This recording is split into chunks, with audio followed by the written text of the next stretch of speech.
तो hello friends, welcome back to our YouTube channel ITI step forward. तो friend, जो हम इलेक्ट्रीशियन फर्स्ट ईयर के लिए ऑफिशियल पेपर को डिस्कस कर रहे थे, तो उसके सेट 4 तक डिस्कस कर लिया था। कितने सेट तक डिस्कस कर लिया था फ्रेंड्स? सेट 4 तक। तो ये हमारा सेट नंबर कौन सा है? तो ये हमारा सेट नंबर 5 है। तो इससे पहले अगर आपने बाकी के 4 वीडियोस को नहीं देखा है तो चैनल की प्ले लिस्ट पर जाकर आप उन वीडियोस को देख सकते हैं।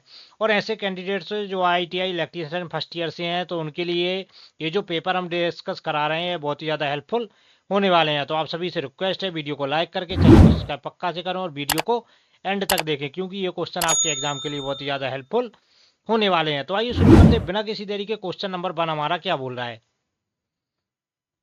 फ्लड और औद्योगिक प्रकाश व्यवस्था के लिए किस प्रकार की प्रकाश व्यवस्था का उपयोग किया जाता है? तो जो हमारी फ्लड और औद्योगिक प्रकाश व्यवस्था रहती है, तो फ्लड और औद्योगिक प्रकाश व्यवस्था के लिए हम किस प्रकार के प्रकाश व्यवस्था का उपयोग करेंगे? तो उसके लिए करेंगे हम डायरेक्ट लाइटिंग का। तो हमारा क्वेश्चन नंबर 1 है, इसका करेक्ट आंसर हो जाएगा ऑप्शन नंबर सी। आगे बढ़ते हैं नेक्स्ट क्वेश्चन की ओर। क्वेश्चन नंबर 2 हमारा क्या बोल रहा है? सर्किट ब्रेकरों में आर्क समन सुरक्षा के लिए किस प्रकार के प्रतिरोध का उपयोग किया जाता है? तो सर्किट ब्रेकरों में आर्क समन सुरक्षा के लिए किस प्रकार के प्रतिरोध का यूज करेंगे? तो उसके लिए करेंगे हम बैरिस्टर का यूज। तो क्वेश्चन सेकंड का करेक्ट आंसर हो जाएगा ऑप्शन नंबर सी। आगे बढ़ते हैं नेक्स्ट क्वेश्चन की ओर। क्वेश्चन नंबर 3 क्या बोल रहा है? अर्थ प्रतिरोध परीक्षक में धारा उत्क्रमक का कार्य क्या है? जो हमारे अर्थ प्रतिरोध परीक्षक रहते हैं, तो उसमें धारा उत्क्रमक का कार्य क्या है? तो इसका करेक्ट आंसर हो जाएगा C. Changes DC supply into AC supply. तो डीसी सप्लाई जो हमारा डायरेक्ट करंट रहता है, उसको एसी सप्लाई अल्टरनेटिव करंट में बदलना। आगे बढ़ते हैं नेक्स्ट क्वेश्चन की ओर। क्वेश्चन नंबर 4 हमारा क्या बोल रहा है? 100 केवीए तक के डिस्ट्रीब्यूशन ट्रांसफार्मर के लिए कूलिंग की कौन सी विधि का उपयोग किया जाता है? तो 100 केवी तक के डिस्ट्रीब्यूशन ट्रांसफार्मर के लिए कौन सी कूलिंग विधि का उपयोग किया जाता है? तो उसके लिए किया जाता है नेचुरल एयर मेथड, मतलब प्राकृतिक वायु विधि का यूज किया जाता है। आगे बढ़ते हैं नेक्स्ट क्वेश्चन की ओर। क्वेश्चन नंबर 5 हमारा क्या बोल रहा है फ्रेंड्स? खाद्य मिक्सचर में किस प्रकार की एसी एकल फेज मोटर का उपयोग किया जाता है? तो जो हमारा खाद्य मिक्सचर रहता है, तो उसमें किस प्रकार की एसी एकल मोटर का यूज करते हैं? तो उसके लिए करते हैं हम यूनिवर्सल मोटर का यूज। तो क्वेश्चन नंबर 5 का करेक्ट आंसर हो जाएगा ऑप्शन नंबर डी। आगे बढ़ते हैं नेक्स्ट क्वेश्चन की ओर। क्वेश्चन नंबर 6 क्या बोल रहा है? किस पदार्थ में ऋणात्मक तापमान गुणांक का गुण होता है? तो कौन सा पदार्थ रहता है जिसमें ऋणात्मक तापमान का गुणांक का गुण होता है? तो वो रहता है हमारा माइका, जिसको हिंदी में क्या बोलते हैं? अभ्रक। तो अभ्रक में ऋणात्मक तापमान गुणांक का गुण होता है। आगे बढ़ते हैं नेक्स्ट क्वेश्चन की ओर। क्वेश्चन नंबर 6 हमारा क्या, सॉरी 7 नंबर क्वेश्चन हमारा क्या बोल रहा है? तो 7 नंबर क्वेश्चन हमारा बोल रहा है, नए घरेलू वायरिंग स्थापना का परीक्षण करने के लिए किस उपकरण का उपयोग किया जाता है? तो जो हमारी नई घरेलू वायरिंग स्थापना रहती है, तो उसका परीक्षण करने के लिए किस उपकरण का यूज करेंगे? तो उसके लिए करेंगे हम मैगर का यूज। तो क्वेश्चन 7 का करेक्ट आंसर हो जाएगा ऑप्शन नंबर सी। आगे बढ़ते हैं नेक्स्ट क्वेश्चन की ओर। क्वेश्चन नंबर 8 हमारा क्या बोल रहा है? बैटरी में आवेशन के समय हाइड्रोमीटर का क्या उद्देश्य है? जो हमारा बैटरी रहता है, तो बैटरी में आवेशन के समय हाइड्रोमीटर का क्या उद्देश्य है? तो इसका करेक्ट आंसर हो जाएगा ऑप्शन नंबर ए, विद्युत अपघट्ट का विशिष्ट गुरुत्व निर्धारित करने में। तो बैटरी में आवेशन के समय हाइड्रोमीटर का क्या उद्देश्य रहता है? जो विद्युत अपघट्ट विधि रहती है, तो उसमें विशिष्ट गुरुत्व निर्धारित करने के लिए किया जाता है। आगे बढ़ते हैं नेक्स्ट क्वेश्चन की ओर। क्वेश्चन नंबर 9 क्या बोल रहा है? सिस्टम अर्थिंग को किस वायरिंग स्थापना के लिए किया जाना है? जो हमारा सिस्टम अर्थिंग रहता है, तो सिस्टम अर्थिंग को किस वायरिंग स्थापना के लिए किया जाना है? तो उसे किया जाना है हमारे उपकेंद्र, जो हमारी सब स्टेशन रहते हैं, उपकेंद्र के लिए किया जाना है। आगे बढ़ते हैं नेक्स्ट क्वेश्चन की ओर। क्वेश्चन नंबर 10 हमारा क्या बोल रहा है? What is the working temperature of filament lamp? तंतु लैंप का कार्यकारी तापमान कितना होता है? जो हमारा फिलामेंट लैंप रहता है फ्रेंड्स, तो फिलामेंट लैंप का कार्यकारी तापमान कितना रहता है? तो वो रहता है हमारा 2300 डिग्री सेंटीग्रेड। तो क्वेश्चन नंबर 10 का करेक्ट आंसर हो जाएगा ऑप्शन नंबर बी। आगे बढ़ते हैं नेक्स्ट क्वेश्चन की ओर। क्वेश्चन नंबर 11 क्या बोल रहा है? शॉर्ट सर्किट टेस्ट द्वारा ट्रांसफार्मर की किस हानि का निर्धारण किया जाता है? तो जो शॉर्ट सर्किट टेस्ट रहता है, तो शॉर्ट सर्किट टेस्ट द्वारा ट्रांसफार्मर की किस हानि का निर्धारण किया जाता है? तो किया जाता है कॉपर लॉस, तांबा हानि का। तो क्वेश्चन 11 का करेक्ट आंसर हो जाएगा ऑप्शन नंबर डी। आगे बढ़ते हैं नेक्स्ट क्वेश्चन की ओर। क्वेश्चन नंबर 12 क्या बोला है? What is the name of transformer? Transformer का नाम क्या है? ये जो डायग्राम में हमें ट्रांसफार्मर दिखाया गया है फ्रेंड्स, ये आप देख सकते हैं, तो हमारे कौन से ट्रांसफार्मर को दर्शा रहा है? तो ये दर्शा रहा है हमारे कोड टाइप ट्रांसफार्मर को। तो क्वेश्चन नंबर 12 का करेक्ट आंसर हो जाएगा ऑप्शन नंबर बी, ये हमारे कोड टाइप ट्रांसफार्मर को दर्शा रहा है। आगे बढ़ते हैं नेक्स्ट क्वेश्चन की ओर। क्वेश्चन नंबर 13 क्या बोला है? इस ड्रिल बिट का नाम क्या है? ये जो डायग्राम में हमें ड्रिल बिट दिखाई गई है फ्रेंड्स, आप देख सकते हैं, तो ये हमारी कौन सी ड्रिल बिट को दर्शा रहा है? तो इसका करेक्ट आंसर हो जाएगा ऑप्शन नंबर बी। ये हमारी टेपर शंक ड्रिल बिट को दर्शा रहा है। ये आप देख सकते हैं इसकी जो शंक है वो टेपर में बनी हुई है, तो इसलिए इसको हम टेपर शंक ड्रिल बिट भी बोल सकते हैं। आगे बढ़ते हैं नेक्स्ट क्वेश्चन की। क्वेश्चन नंबर 14 क्या बोला है? फ्यूज किस प्रकार के सामान के अंतर्गत आता है? जो हमारा फ्यूज रहता है, तो फ्यूज हमारा किस प्रकार के सामान के अंतर्गत आता है? तो वो आता है हमारा सेफ्टी एसेसरी, सुरक्षा के सामान के अंतर्गत आता है। तो क्वेश्चन 14 का करेक्ट आंसर हो जाएगा ऑप्शन नंबर ए। आगे बढ़ते हैं नेक्स्ट क्वेश्चन की ओर। क्वेश्चन नंबर 15 क्या बोल रहा है? प्योर साइन वेव के फॉर्म फैक्टर का मान कितना होता है? What is the value of form factor of pure sine wave? तो जो हमारी प्योर साइन वेव रहती है, तो उसका जो फैक्टर का मान रहता है वो कितना रखा जाता है? तो वो रखा जाता है 1:11। तो क्वेश्चन नंबर 15 का करेक्ट आंसर हो जाएगा ऑप्शन नंबर सी। आगे बढ़ते हैं नेक्स्ट क्वेश्चन की ओर। क्वेश्चन नंबर 16 क्या बोल रहा है? तांबे के परमाणु के तीसरे कक्ष में कितने इलेक्ट्रॉन होते हैं? तो जो हमारा तांबा रहता है, तो तांबे के परमाणु के तीसरे कक्ष में हमारे कितने इलेक्ट्रॉन होते हैं फ्रेंड्स? तो उसमें रहते हैं हमारे 18 इलेक्ट्रॉन। तो क्वेश्चन नंबर 16 का करेक्ट आंसर हो जाएगा ऑप्शन नंबर ए। आगे बढ़ते हैं नेक्स्ट क्वेश्चन की ओर। क्वेश्चन नंबर 17 क्या बोला है? What is the face displacement in a single phase AC circuit? एकल फेस एसी परिपथ में कलांतर कितना होता है? तो जो हमारा सिंगल फेस है, मतलब एकल फेस है, एसी परिपथ रहता है, तो उसमें जो कलांतर रहता है फ्रेंड्स वो कितना रहता है? तो वो रखा जाता है हमारा 90 डिग्री। तो क्वेश्चन नंबर 17 का करेक्ट आंसर हो जाएगा ऑप्शन नंबर सी। आगे बढ़ते हैं नेक्स्ट क्वेश्चन की ओर। क्वेश्चन नंबर 18 क्या बोला है? कौन सा सिद्धांत कुकिंग रेंज पर काम करता है? तो कौन सा हमारा सिद्धांत रहता है जो हमारा कुकिंग रेंज पर काम करता है? तो वो रहता है हमारा इलेक्ट्रिक धारा के हीटिंग प्रभाव द्वारा। तो जो हमारा इलेक्ट्रिक धारा की हीटिंग प्रभाव रहता है वो हमारा कुकिंग रेंज पर काम करता है। आगे बढ़ते हैं नेक्स्ट क्वेश्चन की ओर। क्वेश्चन नंबर 19 क्या बोल रहा है? Which electrical effect that the single phase energy meter works? एकल चरण ऊर्जा मीटर में कौन से विद्युत प्रभाव पर काम करता है? तो जो हमारा एकल चरण ऊर्जा मीटर रहता है, तो वो कौन से विद्युत प्रभाव पर काम करता है? तो वो करता है हमारा इंडक्शन इफेक्ट, प्रेरण प्रभाव पर। तो एकल चरण ऊर्जा मीटर हमारे प्रेरण प्रभाव पर काम करता है। आगे बढ़ते हैं नेक्स्ट क्वेश्चन की ओर। 20 क्या बोला है? What is the name of file? ये जो डायग्राम में हमें फाइल दिखाई गई है फ्रेंड्स, तो ये हमारी कौन सी फाइल को दर्शा रहा है? तो इसका करेक्ट आंसर हो जाएगा ऑप्शन नंबर ए, रासकट फाइल। अब रासकट फाइल का यूज कहाँ किया जाता है? जैसे हमें चमड़ा हो गया, चमड़ा वगैरह या मुलायम धातु की फाइलिंग वगैरह करनी है, तो वहां पर हम किस फाइल का यूज करेंगे? तो वहां पर हम रासकट फाइल का यूज करेंगे। आगे बढ़ते हैं नेक्स्ट क्वेश्चन की ओर। क्वेश्चन नंबर 21 क्या बोला है? केबल की पास की अतिरिक्त धारा सुरक्षा के लिए धारा रेटिंग कारक क्या है? तो जो केबल रहती है, तो केबल की पास की अतिरिक्त धारा सुरक्षा के लिए धारा की जो रेटिंग रहती है, रेटिंग कारक क्या रहता है? तो वो रहता है हमारा 1:23। तो क्वेश्चन नंबर 21 का करेक्ट आंसर हो जाएगा ऑप्शन नंबर बी। आगे बढ़ते हैं नेक्स्ट क्वेश्चन की ओर। क्वेश्चन नंबर 22 क्या बोल रहा है?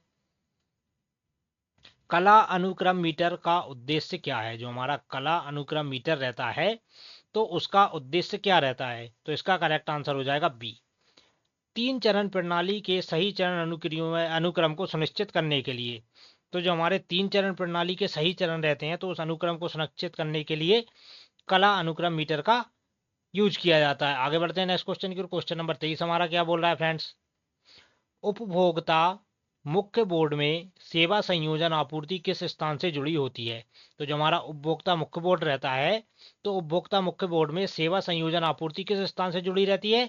तो वो जुड़ी रहती है हमारी एनर्जी मीटर, ऊर्जा मापी से। तो 23 का करेक्ट आंसर हो जाएगा ऑप्शन नंबर सी। आगे बढ़ते हैं नेक्स्ट क्वेश्चन की ओर। क्वेश्चन नंबर 24 क्या बोल रहा है? एसी समांतर परिपथ में प्रेरकत्व का पारस्परिक क्या है? What is the reciprocal of inductance in AC parallel circuit? तो इसका करेक्ट आंसर हो जाएगा ऑप्शन नंबर डी, ससेप्टेंस, सस्पेंटस। तो जो हमारा सस्पेंटस रहता है वो हमारा समांतर परिपथ में प्रेरकत्व का पारस्परिक कहलाता है। आगे बढ़ते हैं नेक्स्ट क्वेश्चन की ओर। क्वेश्चन नंबर 25 क्या बोल रहा है? वायु संधारित्र का उपयोग किस उपकरण में किया जाता है? जो हमारा वायु संधारित्र रहता है, या कैपेसिटर भी बोल सकते हैं इसको इंग्लिश में, तो वायु संधारित्र का उपयोग किस उपकरण में किया जाता है? तो उसका उपयोग किया जाता है हमारे रेडियो रिसीवर में। तो क्वेश्चन 25 का करेक्ट आंसर हो जाएगा ऑप्शन नंबर सी। आगे बढ़ते हैं नेक्स्ट क्वेश्चन की ओर। क्वेश्चन नंबर 26 क्या बोला है? बीआईएस के अनुसार नम्न कार्ड के लिए कॉपर कंडक्टर का न्यूनतम क्रॉस सेक्शन क्षेत्र क्या है? तो फ्रेंड जैसा कि आप देख सकते हैं कि जो हमारा minimum cross sectional area of copper conductor for flexible cord as per BIS, तो बीआईएस के अनुसार नम्न कार्ड के लिए कॉपर कंडक्टर का न्यूनतम क्रॉस सेक्शन क्षेत्र क्या है, तो वो रहता है 0.5 मिलीमीटर स्क्वायर। तो क्वेश्चन 26 का करेक्ट आंसर हो जाएगा ऑप्शन नंबर डी। आगे बढ़ते हैं नेक्स्ट क्वेश्चन की ओर। क्वेश्चन नंबर 27 क्या बोला है, वेल्टेड भूमिगत केबल में एक्स से इंगित भाग का नाम क्या है। ये जो वेल्टेड दिखाया गया है, तो इसमें जो एक्स से चिन्हित भाग का नाम पूछा है हमारा क्या है, तो इसका करेक्ट आंसर हो जाएगा option number D, lead sheet. तो ये हमारा किसको दर्शाता है, तो ये हमारे लेड सीट को दर्शाता है। आगे बढ़ते हैं नेक्स्ट क्वेश्चन की ओर। 28 क्या बोल रहा है, what is the minimum load on each power सब सर्किट एच पर बीआईएस। बीआईएस के अनुसार प्रत्येक पावर सब सर्किट पर अधिकतम लोड क्या है। तो बीआईएस के अनुसार जो प्रत्येक पावर सब सर्किट रहता है, तो उस पर जो अधिकतम लोड रहता है वो कितना रहता है, तो वो रहता है हमारा 3000 वाट। तो क्वेश्चन नंबर 28 का करेक्ट आंसर हो जाएगा ऑप्शन नंबर डी। आगे बढ़ते हैं नेक्स्ट क्वेश्चन की ओर। क्वेश्चन नंबर 29 क्या बोल रहा है, आईई नियमों के अनुसार पावर उप परिपथ के लिए अधिकतम अनुमेय भार क्या है।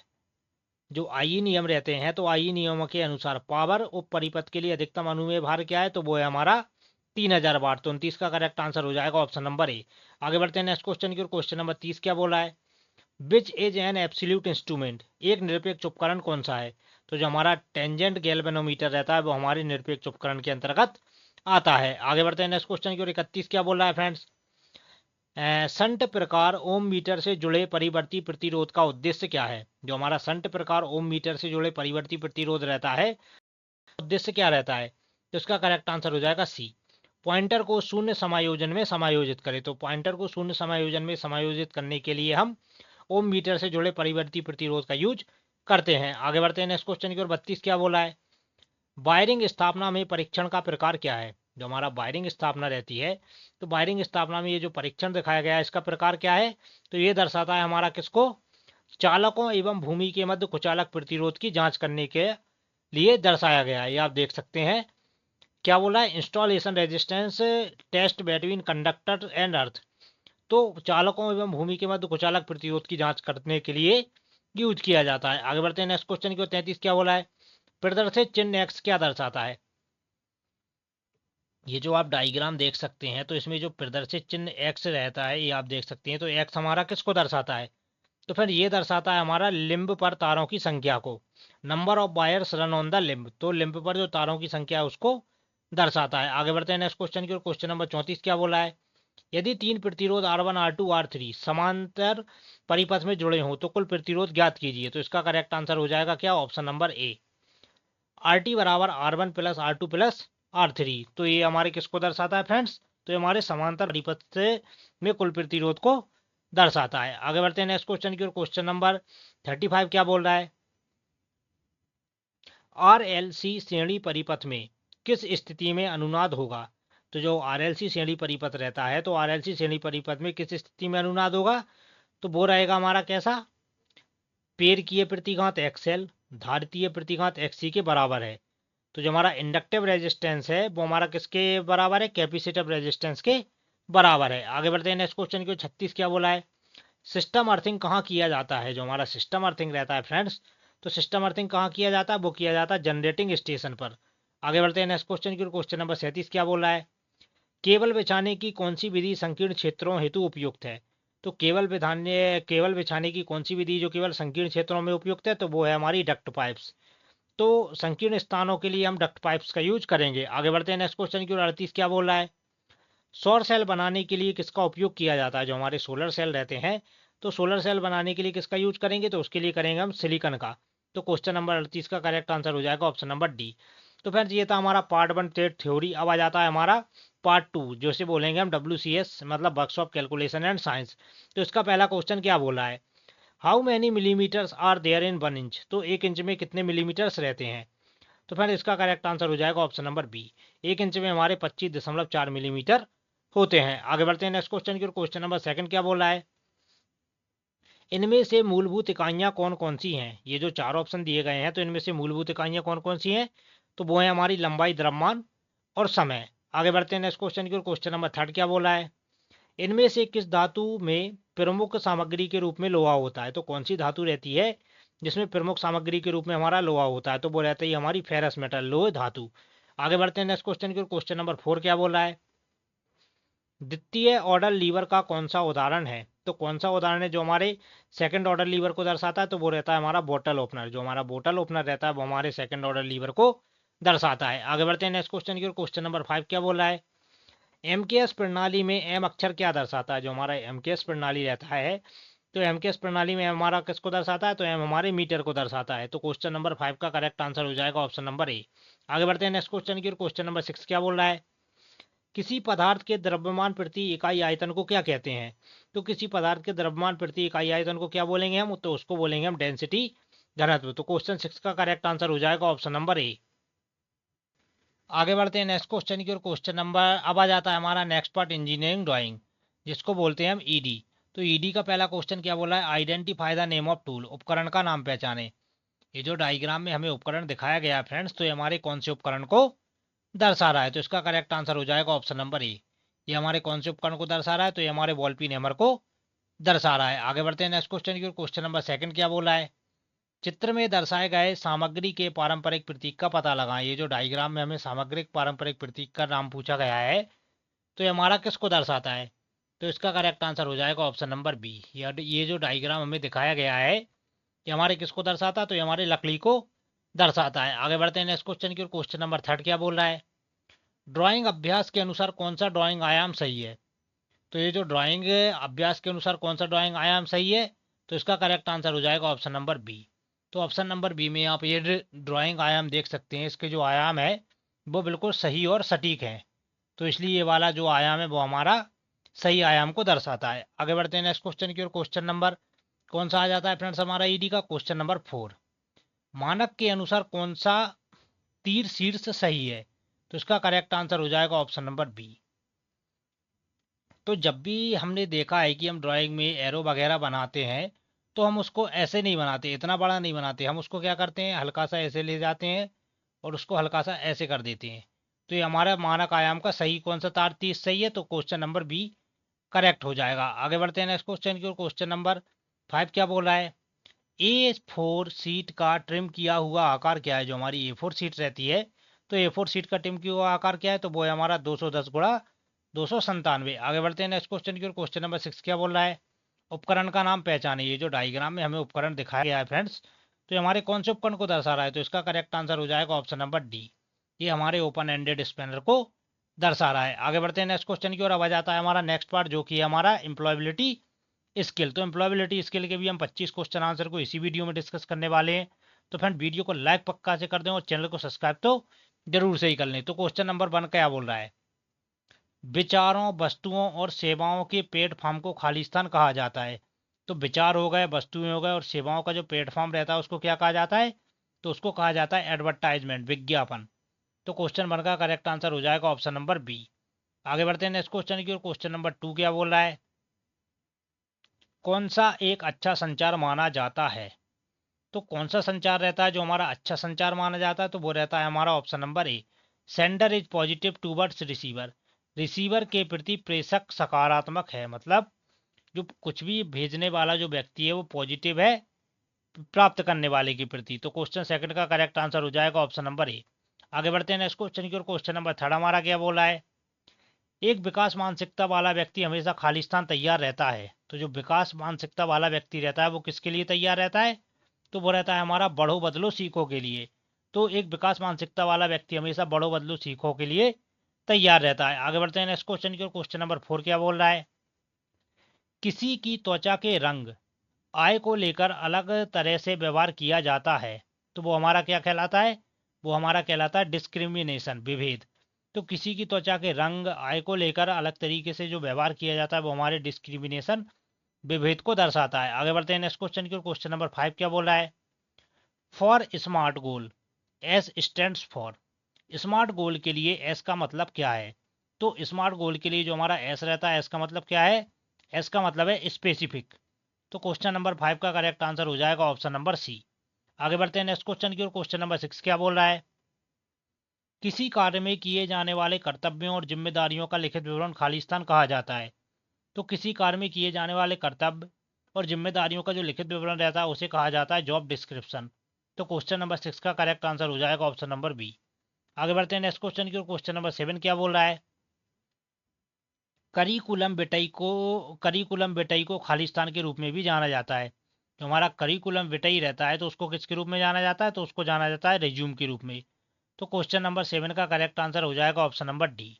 आगे बढ़ते हैं नेक्स्ट क्वेश्चन की ओर। क्वेश्चन नंबर 8 हमारा क्या बोल रहा है, गोल्स आर कैटेगराइज्ड एज, लक्ष्यों को खालिस्तान के रूप में वर्गीकृत किया जाता है। जो हमारे टारगेट्स रहते हैं या गोल्स रहते हैं तो उसको किसके रूप में वर्गीकृत किया जाता है, तो उसको किया जाता है short term and long term, अल्पकालिक और दीर्घकालिक के रूप में वर्गीकृत किया जाता है। आगे बढ़ते हैं नेक्स्ट क्वेश्चन की ओर। क्वेश्चन नंबर 9 हमारा क्या बोल रहा है फ्रेंड्स, इनमें से कौन सा कथन सत्य है, तो इसका करेक्ट आंसर हो जाएगा ऑप्शन नंबर सी। कुछ शहरों में कुछ नौकरियों के लिए दूसरों की तुलना में अधिक अवसर होते हैं। तो कुछ शहर ऐसे रहते हैं, तो कुछ शहरों में कुछ नौकरियों के लिए दूसरों की तुलना में क्या रहते हैं, अधिक अपॉर्चुनिटी से अधिक अवसर मिलते हैं। आगे बढ़ते हैं नेक्स्ट क्वेश्चन की ओर। क्वेश्चन नंबर 10 क्या बोल रहा है, when is capital letter used, बड़े अक्षर का प्रयोग कब किया जाता है। जो हमारे बड़े अक्षर रहते हैं तो बड़े अक्षर का प्रयोग कब किया जाता है। ऑप्शन ए क्या बोला, एक वाक्य की शुरुआत में, ऑप्शन बी बोला व्यक्तियों के नाम में, ऑप्शन सी बोला स्थानों के नाम में, और ऑप्शन डी बोला ऑल ऑफ दीस। तो इसका करेक्ट आंसर हो जाएगा option number D, all of these. आगे बढ़ते हैं नेक्स्ट क्वेश्चन की ओर। क्वेश्चन नंबर 11 हमारा क्या बोल रहा है, 11 नंबर क्वेश्चन बोल रहा है friends, which one is not an article, निम्न में से कौन सा एक आर्टिकल नहीं है। तो ये जो चार ऑप्शन दिए गए हैं इनमें से कौन सा नहीं है, तो ये जो ऑप्शन नंबर सी है इन, तो इन हमारे आर्टिकल के अंतर्गत नहीं आता है। आगे बढ़ते हैं नेक्स्ट क्वेश्चन की ओर। क्वेश्चन नंबर 12 क्या बोल रहा है, आपको आपकी पहचान को गठित करने में निम्नलिखित में से कौन सा नहीं है। तो ये जो चार ऑप्शन दिए गए हैं तो आपकी पहचान को गठित करने के लिए इनमें से कौन सा नहीं है, तो ऑप्शन नंबर सी, एक परीक्षा में प्राप्त अंक। तो परीक्षा में प्राप्त अंक मतलब आपकी पहचान को गठित करने में नहीं है। तो क्वेश्चन 12 का करेक्ट आंसर हो जाएगा ऑप्शन नंबर सी। आगे बढ़ते हैं नेक्स्ट क्वेश्चन की ओर। क्वेश्चन नंबर 13 क्या बोल रहा है, सीपीयू स्टैंड्स फॉर, सीपीयू से क्या तात्पर्य है। जो हमारा कंप्यूटर में सीपीयू रहता है तो सीपीयू का पूरा नाम क्या रहता है, तो इसका पूरा नाम रहता है सेंट्रल प्रोसेसिंग यूनिट। तो क्वेश्चन 13 का करेक्ट आंसर हो जाएगा ऑप्शन नंबर सी। आगे बढ़ते हैं नेक्स्ट क्वेश्चन की ओर। क्वेश्चन नंबर 14 क्या बोल रहा है, the expansion of RAM is, RAM का विस्तार है। तो जो हमारा रैम रहता है तो रैम का पूरा नाम क्या रहता है, तो रैम का पूरा नाम रहता है रैंडम एक्सेस मेमोरी। तो क्वेश्चन 14 का करेक्ट आंसर हो जाएगा ऑप्शन नंबर ए। आगे बढ़ते हैं नेक्स्ट क्वेश्चन की ओर। क्वेश्चन नंबर 15 क्या बोल रहा है, the expansion of GDP is, GDP का विस्तार खालिस्तान है। तो जो हमारा जीडीपी रहता है तो जीडीपी का पूरा नाम क्या रहता है, तो जीडीपी का पूरा नाम रहता है ग्रॉस डोमेस्टिक प्रोडक्ट। आगे बढ़ते हैं फ्रेंड नेक्स्ट क्वेश्चन की ओर। क्वेश्चन नंबर 16 हमारा क्या बोल रहा है, मैं एक वेल्डर हूं, मैं खालिस्तान साथ कार्य करता हूं। तो इसका करेक्ट आंसर हो जाएगा ऑप्शन नंबर डी, मैं एक वेल्डर हूं, मैं वेल्डिंग उपकरण के साथ कार्य करता हूं। आगे बढ़ते हैं नेक्स्ट क्वेश्चन की ओर। क्वेश्चन नंबर 17 क्या बोल रहा है, which one is a cyber crime, कौन सा एक साइबर अपराध है। तो क्वेश्चन नंबर 17 का करेक्ट आंसर हो जाएगा option number C, online gambling. तो जो हमारा ऑनलाइन गैम्बलिंग जुआ रहता है वो हमारा एक साइबर अपराध है। आगे बढ़ते हैं नेक्स्ट क्वेश्चन की ओर। क्वेश्चन नंबर 18 क्या बोल रहा है, निम्नलिखित वाक्य में से किस विराम चिन्ह का प्रयोग किया जाना चाहिए, is there any site engineer here. तो आप देख सकते हैं पहले हेल्पिंग वर्ब आई है हमारी, तो इस पर हमारा कौन सा आंसर हो जाएगा, क्वेश्चन मार्क। तो क्वेश्चन नंबर 18 का करेक्ट आंसर हो जाएगा ऑप्शन नंबर बी। तो जब भी हमारा सेंटेंस हेल्पिंग वर्ब से शुरू होता है तो हेल्पिंग वर्ब के बाद हमारा लास्ट में क्या आता है, कॉमा आता है। आगे बढ़ते हैं नेक्स्ट क्वेश्चन की ओर। कॉमा बोल रहा हूँ, क्वेश्चन मार्क। आगे बढ़ते हैं नेक्स्ट क्वेश्चन की ओर। क्वेश्चन नंबर 19 क्या बोल रहा है, निम्नलिखित में से कौन सा विकल्प एक शब्द के पर्यायवाची को दर्शाता है जिसे हम एमएस वर्ड में टाइप करते हैं। तो वो कहलाता है हमारा थेसारस। तो जो हमारा थेसारस रहता है वो हमारे पर्यायवाची को दर्शाता है जिसे हम किस में टाइप करते हैं, तो वो उसे हम एमएस वर्ड में टाइप करते हैं। आगे बढ़ते हैं नेक्स्ट क्वेश्चन की ओर। क्वेश्चन नंबर 20 क्या बोल रहा है, इंटरव्यू एटिकेट में डूज क्या है। मतलब इंटरव्यू एटिकेट में जो डूज रहता है करना चाहिए तो वो क्या रहता है हमारा काल्म अप्रोच, मतलब इंटरव्यू में हमें शांत रहना चाहिए। आगे बढ़ते हैं नेक्स्ट क्वेश्चन की ओर। क्वेश्चन नंबर 21 क्या बोल रहा है, कौन सा ऑनलाइन भुगतान ऐप नहीं है। तो कौन सा हमारा ऐप है जो ऑनलाइन भुगतान नहीं है, तो वो है हमारा इंडिया पे। जो हमारा इंडिया पे है वो हमारा ऑनलाइन भुगतान पेमेंट ऐप नहीं है। आगे बढ़ते हैं नेक्स्ट क्वेश्चन की ओर। क्वेश्चन नंबर 22 क्या बोल रहा है, 22 नंबर क्वेश्चन देख लेते हैं, आपने ग्राहक को बधाई दी है ग्रीटिंग को पूरा करने के लिए आपको निम्नलिखित में से किस कथन का उपयोग करना चाहिए? तो इसका करेक्ट आंसर हो जाएगा option number A, how may I help you, मैं आपकी मदद कैसे कर सकता हूँ। आगे बढ़ते हैं नेक्स्ट क्वेश्चन की। क्वेश्चन नंबर 23 क्या बोल रहा है?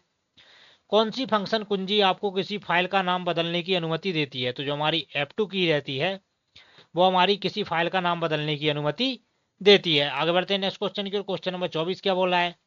इनमें से कौन सा SWOT का पूर्ण रूप है? SWOT विश्लेषण। तो इसका करेक्ट आंसर हो जाएगा B, strength, weakness, opportunity, threat. तो ये हमारे SWOT का पूर्ण रूप है। आगे बढ़ते हैं नेक्स्ट क्वेश्चन की। क्वेश्चन नंबर 25 क्या बोल रहा है? कौन सा एक वेब आधारित लेखांकन है? Which one is a web based accounting. तो जो हमारा टैली रहता है, टैली हमारा वेब बेस्ड अकाउंटिंग कहलाता है। तो क्वेश्चन नंबर 25 का करेक्ट आंसर हो जाएगा बी। तो फ्रेंड्स ये था हमारा ITI fitter first year, sorry electrician first year का सेट नंबर 5। तो अगर आपको वीडियो पसंद आया हो तो वीडियो को लाइक करके चैनल को सब्सक्राइब पक्का से कर दें। तो मिलते हैं इसके नेक्स्ट पार्ट में, तब तक के लिए जय हिंद।